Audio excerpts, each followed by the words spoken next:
Alejandro Cano, ingeniero químico y ambiental, analista independiente de datos de la pandemia, y la muy querida por el auditorio de Mega Noticias, Laurian Jiménez Fibi, jefa del Laboratorio de Genética Molecular de la UNAM. Como siempre, muchísimas gracias por esta distinción para nuestro auditorio. Bienvenidos.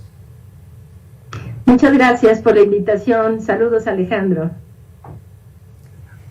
Hola, muchas gracias. Vamos a comenzar platicándole a nuestro auditorio, literal con peras y con manzanas, que hemos venido revisando los índices de mortalidad y morbilidad de la última década, y obviamente nos llama la atención el exceso de mortalidad en medio de la pandemia y estos datos duros. Pero una primera valoración, doctora Fibi. Sí, bueno, hay que saber que México ha perdido, en la pandemia nos ha ido muy mal, ¿no? Es decir, se han perdido demasiadas vidas. Hoy, en términos de números, México hoy está situado en el 4º sitio a nivel mundial en términos del número absoluto de defunciones, sin registrar, sin tomar en consideración el exceso de mortalidad, que son 229.578, ¿no?, muertes. Estamos solamente por debajo de Estados Unidos, Brasil e India, y arriba, desde luego, de todo el resto de los países en Latinoamérica, a excepción de Brasil. Ahora, nuestros índices de letalidad son extraordinariamente altos, pero hay muchas razones por las cuales esto ocurre. Hay que entender que en México tenemos datos de muy pobre calidad, se hacen muy pocas pruebas, por eso se subestiman demasiado los casos, y hacer el cálculo de los índices de letalidad para que el auditorio lo entienda. México hoy, de 220 países que reportan datos de COVID-19, México está, si consideramos los países que tienen 1 millón de habitantes y más, está en la 3ª posición en términos del índice de letalidad, con un índice de 9.4%, ¿no? Cuando el índice mundial es de 2.2 más o menos, 2.16, ¿no?, para ser exactos. Entonces, ¿por qué se da este fenómeno? Sin duda, pues sí, ha habido muchas muertes en México, desproporcionalmente tal vez de otros países, con, vamos a decir, económicamente similares, con densidades de población similares y tamaños de población similares, quizás sí, pero si vemos los índices de letalidad, también hay un problema en la forma como estos se calculan, dado que tenemos un subregistro tan importante de casos. Doctor Cano. Vamos a tratar de recuperar al doctor Cano. Sí, es interesante y queremos revisar, ¿no? Antes había una etapa de vacunación con ciertas enfermedades de manera contenida, por lo menos controlada. Sin embargo, observamos que durante la pandemia, pues todos los recursos se fueron a la atención, evidentemente, de esa crisis sanitaria, y se dejó de lado el periodo habitual de vacunación. Incluso muchos de los servicios dejaron de darse, pero no es exclusivo de la pandemia ni del último gobierno.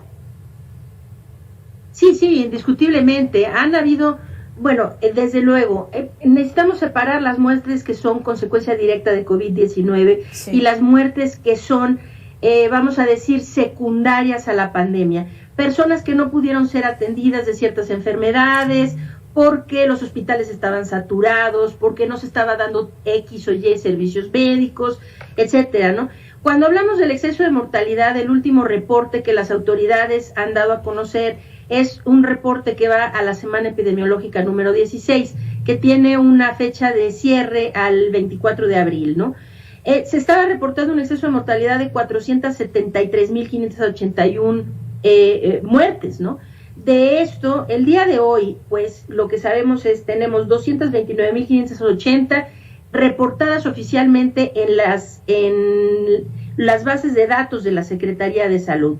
Pero hay, adicionalmente a esto, 137.187 defunciones que ya se sabe que están asociadas a COVID-19, es decir, se tienen las actas de defunción que se dice que están asociadas a COVID-19, pero por alguna razón misteriosa no han sido incorporados estas defunciones a las bases de datos.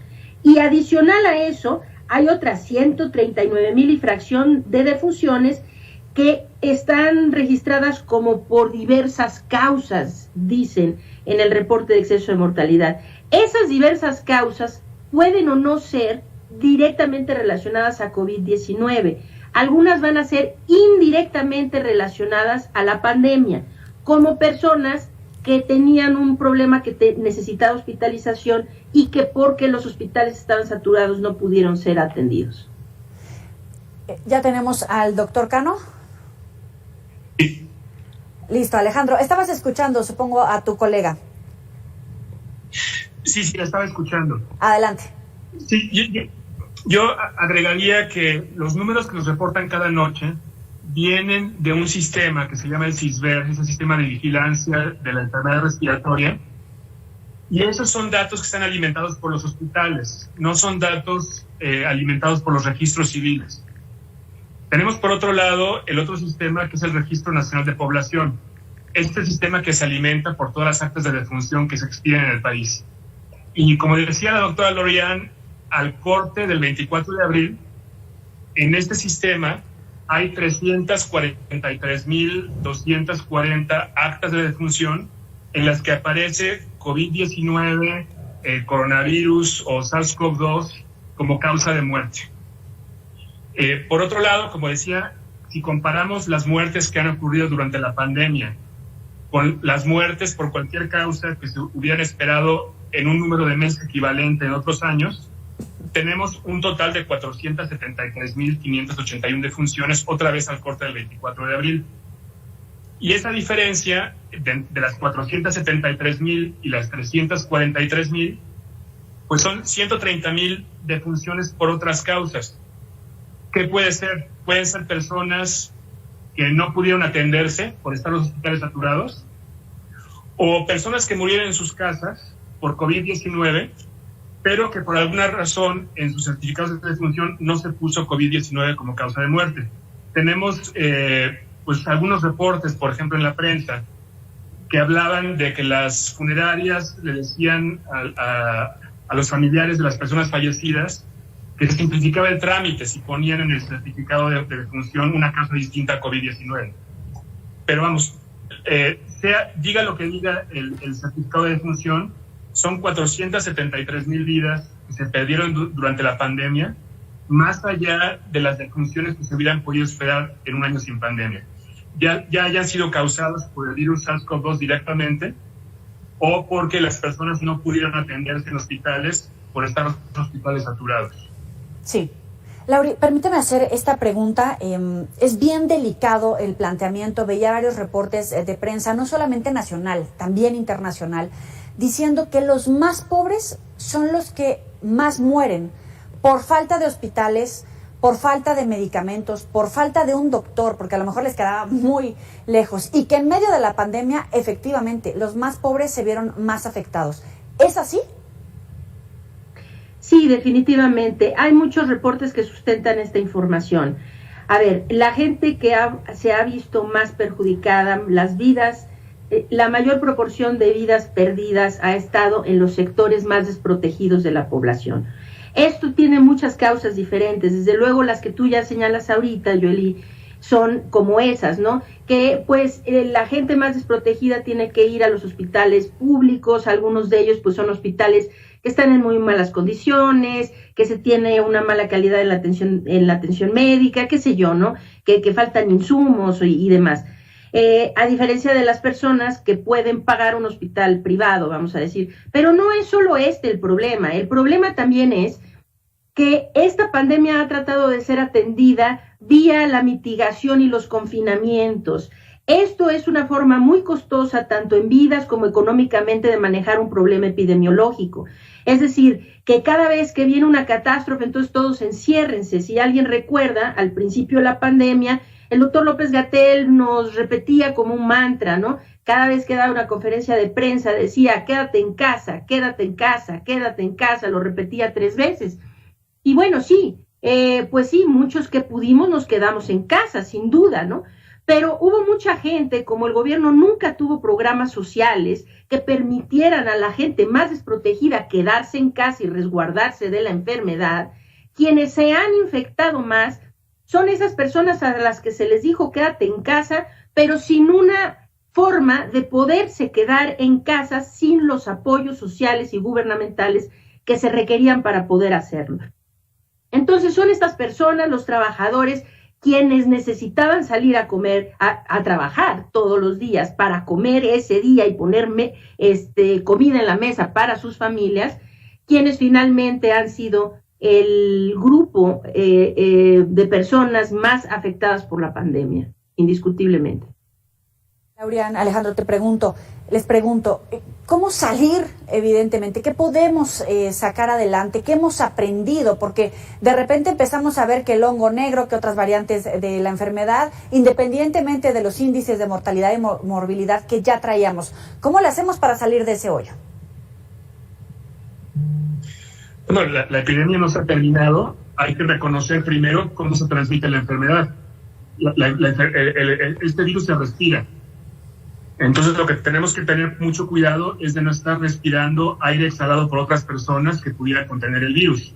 Esto quiere decir ventilar muy bien los espacios, no pasar tiempo en espacios con ventanas cerradas, incluido el transporte público, y desde luego usar cubrebocas que nos lleguen muy bien a la cara para que filtren todo el aire que respiramos. Un cubrebocas que deja huecos donde se puede colar aire sin filtrar no está sirviendo su función para protegernos contra infectarnos.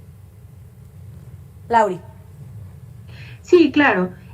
Lo primero que hay que reconocer es que la pandemia no se ha terminado, como bien lo acaba de decir el doctor Cano. La pandemia no se ha terminado a pesar de que pinten todo el país de verde y se terminen las conferencias de prensa y nos digan que muchos millones de personas han sido vacunadas. A ver, México se encuentra en este momento quizá en lo que puede ser considerado como su momento de mayor incertidumbre. Venimos de un pico realmente muy severo de contagios que se dio a finales y principios de año, seguido por un descenso que era lógico por esta cantidad tan abrumadora de personas que se infectaron. Este descenso, que se había dado un poquito generalizado en toda la República, ya concluyó. Es decir, ya no hay más descenso. Eso de que estuvimos muchas semanas en descenso es cierto, el descenso terminó. Hay 9 estados que están en franco repunte y el resto del país está ahora en una meseta, más o menos estable, tendiente a un alza, ¿no? Al principio de una tendencia al alza. Entonces, lo que es más importante es que la gente entienda, este problema no se va a terminar hasta que no tengamos a una población masivamente vacunada.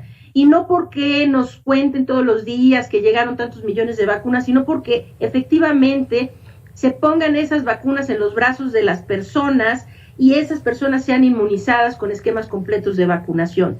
Hoy más del 85% de la población mexicana está desprotegida, es decir, no tiene esquemas de vacunación completos.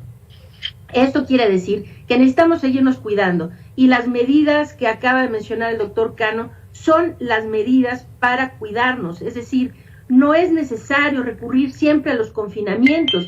Claro, quien pueda quedarse en casa, qué bueno que lo haga, pero lo que es más importante es entender cómo pueden protegerse del virus y saber que este problema no se va a terminar ni va a concluir hasta que no tengamos una población masivamente vacunada.